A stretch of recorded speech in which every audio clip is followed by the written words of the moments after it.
Seja muito bem-vindo, muito bem-vinda no canal Edmara Martins.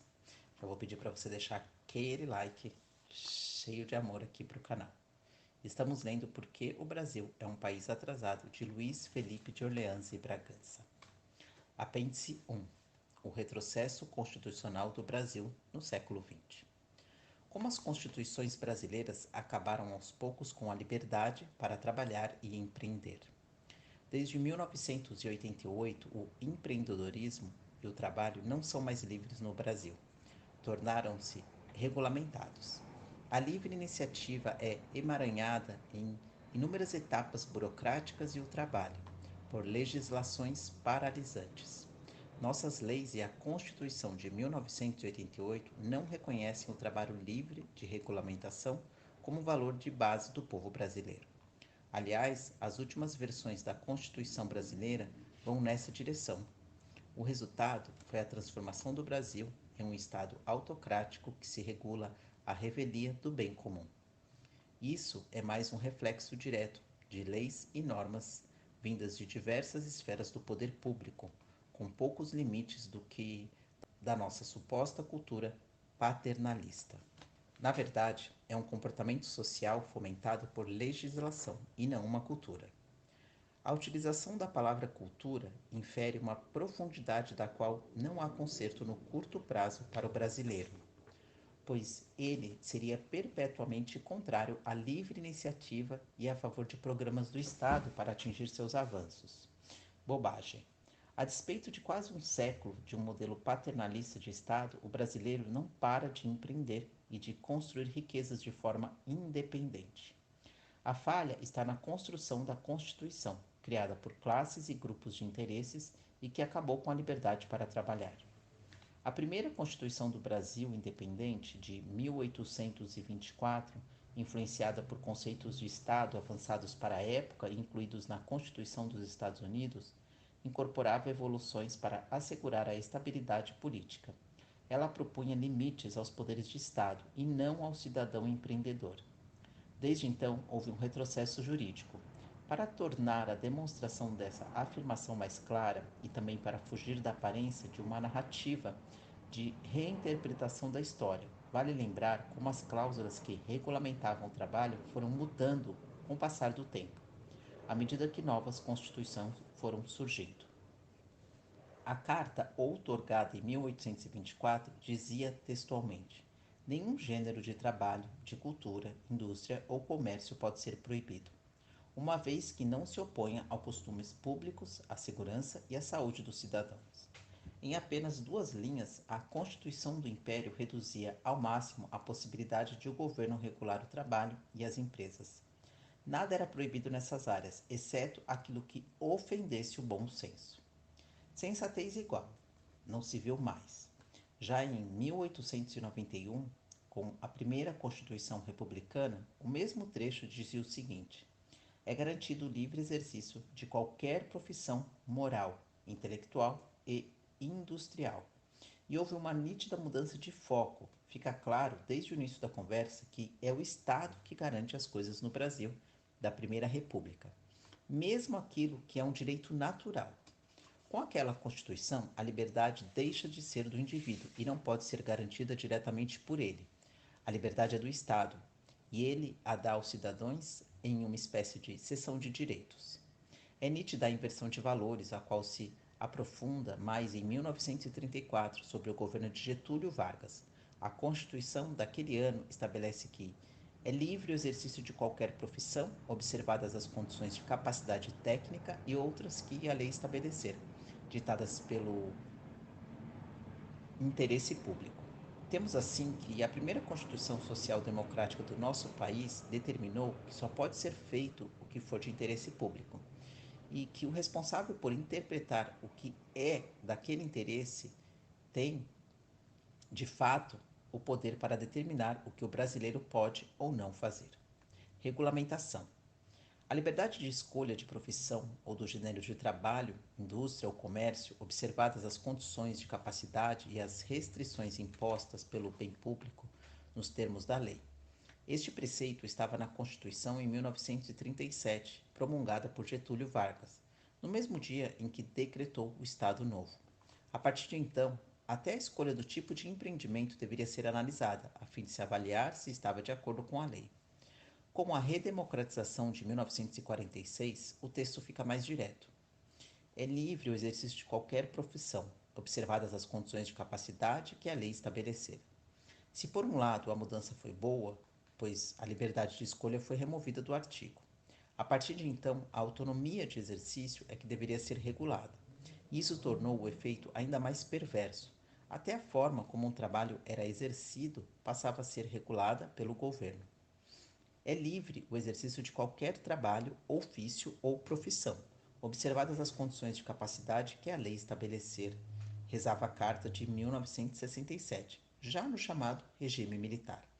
Com a nova mudança, acrescentou-se o trabalho e o ofício sob o poder regulatório da Constituição, já que a atividade regulada cria necessariamente a atividade não regulada. Nada mais que uma tentativa de extensão de controle mal feita. Por fim, chegamos a 1988, a Constituição Cidadã, como foi denominada à época, e a versão atualizada da Carta Social Democrata de 1934, e remete à questão do trabalho para a burocracia do Estado de forma muito mais contundente, in verbis. É livre o exercício de qualquer trabalho, ofício ou profissão, atendidas as qualificações profissionais que a lei estabelecer. Note que, nessa Constituição de 1988, a palavra atendidas aufere mais poder ao burocrata que o termo observadas da Carta de 1967. O impacto dessas e outras alterações se tornam óbvios. Não somente as escolhas das pessoas foram limitadas por sua capacitação, mas o responsável por julgar se o indivíduo pode realizar tal tarefa não é nem o próprio e nem o empregador, e muito menos o consumidor de seus produtos e serviços, e sim a burocracia. A partir de 1988, a liberdade de poder trabalhar deixou de existir por completo no Brasil. E quando falamos em leis e constituições antigas, pensamos em retrocesso. Lê do engano. Essa é a versão da história ditada pelas escolas durante o século XX, para validar a república presidencialista e a lógica invertida de que avanços devem ser comandados pelo Estado, e não por uma sociedade agindo livremente. Fica documentado, portanto, que, desde a primeira Constituição da República, a capacidade de escolher e exercer qualquer trabalho tem sido limitada ao ponto de estagnação no início do século XXI. A ideia de que a liberdade de trabalho é um direito natural e que não deve ser condicionada a qualquer regulamentação precisa preceder a elaboração de qualquer Constituição. Ela deve, no mínimo, reconhecer isso. Contudo, basta ler as constituições brasileiras do século XX para se perceber que esse conceito simplesmente desapareceu. Por isso, o Brasil do século XXI tem de resgatar princípios atemporais para não ficar no eterno atraso. Apêndice 2. A ditadura pelas minorias. Igualdade perante as leis é a única saída para a defesa de uma democracia real e sustentável. Ao passo que a inclusão de diversos grupos sociais se tornou um dos pilares das democracias liberais no Ocidente, a estabilidade política passou a ser calcada na percepção de que segmentos distintos da sociedade têm acesso às mesmas oportunidades e aceitam a proposta civilizatória que o país oferece. A política de classes, no entanto, age contra essa percepção. Como consequência, a defesa dos direitos das chamadas minorias ocupa grande parte da agenda dos progressistas no início do século XXI. O processo político, que em um primeiro momento parece legítimo, transforma a defesa de interesses de classe numa força contrária ao princípio da igualdade perante as leis. Consequentemente, defensores de bandeiras de classe não estão advogando a democracia ou o Estado de Direito. Pelo contrário, atuam para desestabilizar a nossa sociedade e as instituições, mesmo quando suas reivindicações pareçam, à primeira vista, justas. O objetivo desse tipo de movimento é e sempre foi desestabilizar governos eleitos ou desqualificar instituições através da geração do caos na sociedade, com o objetivo de fragilizar as percepções de que há inclusão social. O resultado final é liderar o processo que tira a legitimidade do status quo político e social, fomentando e armazenando a indignação das classes. Imagine que os chamados grupos minoritários, negros, gays, feministas e indígenas, por exemplo, conquistem subsídios, exceções ou proteções legais. Imagine ainda que ocorra o ataque de um índio contra um integrante do MST. O indígena estará protegido por seus direitos específicos, mas a vítima ficará injustiçada. Logo, do ponto de vista dos movimentos sociais que reivindicam a reforma agrária, a lei terá falhado. E se um grupo de sem terras invadir uma comunidade quilombola? Esta ficará vulnerável e aqueles protegidos. Fica claro como a justiça pode facilmente falhar quando há garantias legais assimétricas e as diversas classes competentes por direitos, tido como somente seus. Com efeito, no momento em que cada grupo minoritário se sente injustiçado, as instituições públicas e o governo perdem credibilidade. Mas quem ganha com isso? Se recapitularmos fatos recentes ocorridos em nosso país, notaremos que sempre há um protótipo de salvador da causa da classe minoritária em voga. Os governos petistas, primeiro o presidente Luiz Inácio Lula da Silva, 2003-2010, e depois sua sucessora, Dilma Rousseff, que governou até 2016, souberam usar bem esse artifício de narrativa, posicionando-se como heróis salvadores de tais grupos. A campanha pela presidência do petista Fernando Haddad em 2018 não foi diferente. O apelo para cada minoria eleger o líder que vai subir lá e resolver a nossa vida se revelou como uma maneira de incutir a percepção de que as instituições agem contrariamente aos interesses de tais classes e que só o poder executivo forte conseguirá libertá-las da opressão do sistema. Em outras palavras, viabilizou a ideia de um ditador para agir pelas minorias contra as instituições do Estado de Direito. Lobo em pele de cordeiro. No início do século XX, o mantra marxista era de que a classe operária somente seria salva por um ditador do proletariado, aquele que concentraria poder e propriedade a fim de distribuir tudo com justiça e igualdade. Hoje, no início do século XXI, com a redução do trabalho no setor industrial e a alta diversificação da sociedade, o proletariado não é a classe majoritária que os marxistas têm usado para desestabilizar sociedades. Eles se valem das diversas minorias. A luta operária deu lugar às causas de segmentos como LGBT, negros, jovens, índios e feministas, entre outros chamados grupos minoritários, sempre encabeçados por dirigentes marxistas. Não importa a época, a missão desse tipo de líder é, sob o mesmo falso pretexto de estabelecer a democracia, tomar o poder em nome dos grupos que alega representar. Só que, por tradição histórica, ditadores, uma vez no comando, removem liberdades de todos os grupos, inclusive daqueles que os ajudaram a assumir o poder. Afinal, eles bem sabem que ter minorias reivindicando direitos assimétricos é desestabilizador. A história ensina a quem quer subir ao poder e exercê-lo de maneira autoritária que terá de antes gerar o caos, e quem gera esse caos sabe que o resultado é quase sempre um governante autoritário e quase nunca uma democrata esclarecido, que é o que se vende à população durante o processo de conquista do poder. Essa observação histórica criou a fórmula mágica dos movimentos políticos progressistas radicais: fomentar o caos desqualificado, as instituições, a Constituição e a sociedade, classificando-as como opressoras. E para alimentar a visão de um Salvador único para cada um dos grupos. A única defesa que a sociedade tem contra esse ataque ao Estado de Direito é a da igualdade perante as leis. Então, somente essa saída poderá preservar uma democracia real e sustentável. E isso tem de ser defendido a todo custo, pois é o denominador mínimo comum entre todos os grupos, todas as minorias e todas as classes.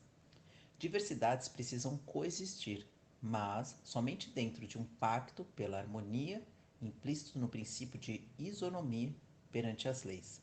Esse pacto requer a ciência das consequências inevitáveis de sua violação, e tal consciência coletiva é o que vai definir a estabilidade política de um país livre e civilizado no século XXI. Apêndice 3. O início do fim da era progressista no Brasil. A harmonia social só é sustentável e verdadeira se houver como base a igualdade perante as leis em vez da busca aflita pela justiça social. Um dos maiores medos dos progressistas é ver uma ascensão ao poder de conservadores de maneira propositiva e organizada. Na leitura de alguns desses progressistas, como a base majoritária da sociedade brasileira é conservadora, uma vez que o vínculo entre o eleitorado conservador e seu eleito conservador se restabelece, fica difícil rompê-la de maneira natural. O resultado das eleições em 2018 denota o início do fim da era progressista no Brasil. Para entender o que foi essa era e por que o conservadorismo ressurge, precisamos fazer uma pequena retrospectiva. Desde 1995, com o governo de Fernando Henrique Cardoso, ideias progressistas vêm galpando espaço no poder público até se tornarem hegemônicas no Estado, meios de comunicação, universidades e escolas. Mas foi no período em que o Partido dos Trabalhadores, PT, governou o país, entre 2003 e 2016, que a visão progressista se estabelece como dominante. E para os progressistas brasileiros, do final do século XX e início do XXI, o Estado é visto como responsável por garantir o avanço da sociedade, sem o qual esta retrocederá em preconceitos, discriminações e intolerância. Segundo eles, leis devem ser criadas para fazer justiça social e buscar atingir igualdade social, sempre que possível, em todos os aspectos da sociedade. Os progressistas erroneamente postulam que a sociedade conservadora é intolerante e injusta por natureza e que as leis, por terem sido criadas por essa sociedade conservadora, não representam minorias. Daí procede que conquistar subsídios, exceções e proteções especiais para grupos ou classes minoritárias perante as leis é uma vitória e um avanço. Ou seja, no processo de se criar uma sociedade progressista, violar o princípio de igualdade perante as leis é implícito e necessário. Essa visão progressista atual destoa enormemente daquela dos progressistas de 100 anos atrás, que viveram entre o fim do século XIX e início do XX. Ser progressista naquela época era ser favorável aos avanços da ciência e da tecnologia, do conhecimento e da troca livre de ideias, sem os limites impostos por tabus e idolatrias comuns nos grupos regentes. Naquele período, nos Estados Unidos, permitiu-se voto para mulheres, rompeu-se com oligopólios e monopólios para garantir a livre iniciativa e introduziram-se mecanismos de democracia direta em vários estados, a fim de tornar o sistema mais transparente e representativo e menos dominado por oligarquias. Leis progressistas da época visavam garantir que as regras fossem iguais para todos e não para criar subsídios, exceções ou proteções especiais para grupos. Na América do início do século passado, a era progressista foi liderada por princípios liberais e não por machismo cultural, como é hoje. Entretanto, no Brasil, progressistas dos anos 2000, infestado pelo machismo cultural, cada classe social dita para as demais suas reivindicações, a ponto de não haver mais lei comum para todos. Isso afeta tudo: as ações policiais, as relações de trabalho, o ensino nas escolas, a propriedade privada, o direito de ir e vir e a livre expressão, etc. Ascensão do conservadorismo. No Brasil, no início do século XXI, vemos como o direito de classes agindo acima das prerrogativas individuais exacerba a insegurança jurídica, não cria estabilidade social e termina por não proteger as minorias que alega favorecer. A estabilidade social e a insegurança jurídica resultantes desse processo são um dos pilares da ascensão do conservadorismo no Brasil nesse período. Por consequência, vivemos o esgotamento da era progressista no país. Contudo, será que o medo dos progressistas é justificável? Veremos um retrocesso nas nossas relações sociais como conservadores no poder? Claro que não. O conservadorismo não é intolerante, muito menos retrógrado.